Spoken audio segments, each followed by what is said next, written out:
predsednik Zveze svobodnih sindikatov Slovenije.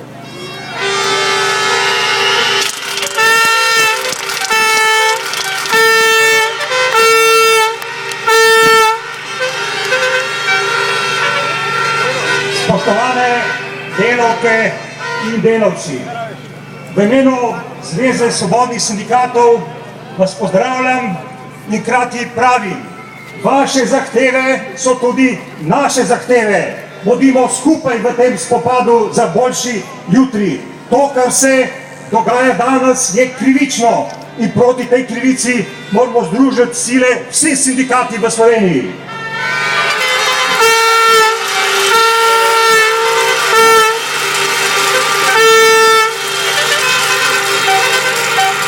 Danes potekata dve veliki stavki.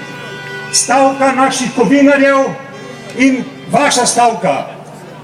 Tisto, kar druži obe stavki, je upor proti razmeram, ki so nečloveške razmere, uperjene proti delavcem. To je upor, boj za spremembe v tej državi. Ne more biti usoda vseh nas tisto, kar podoživljamo danes. Gre za upor proti temu, da s politikami, ki obvladujejo Slovenijo in žal tudi Evropo, dnevno zgubljamo delovna mesta, dnevno se ruši socialna država, dnevno se zgublja upanje mladih, da bi dobili delo, dnevno se ruši pravna država. More biti in obstoja druga alternativa. Vem, da jo politiki žal ne poznajo, zato moramo dvigati svoj glas.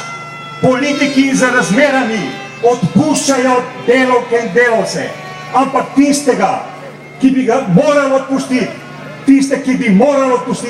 to so politiki, ki so predani korupciji. To razjeda in uničuje Slovenijo.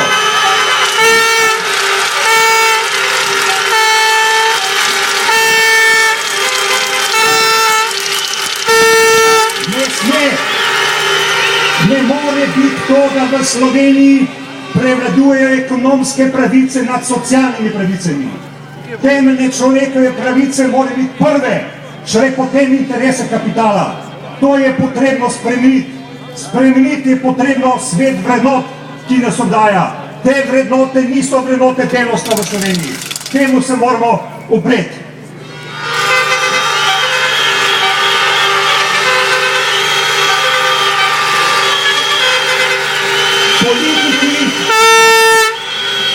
Politiki, vsaj nekateri, in preveč je takih, pravijo, da javni sektor prevelik.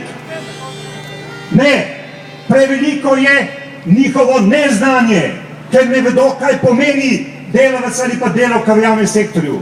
Ni moč doseči tudi gospodarskega napredka, gospodarskega razvoja, če ni tudi dela delavcev iz javnega sektorja.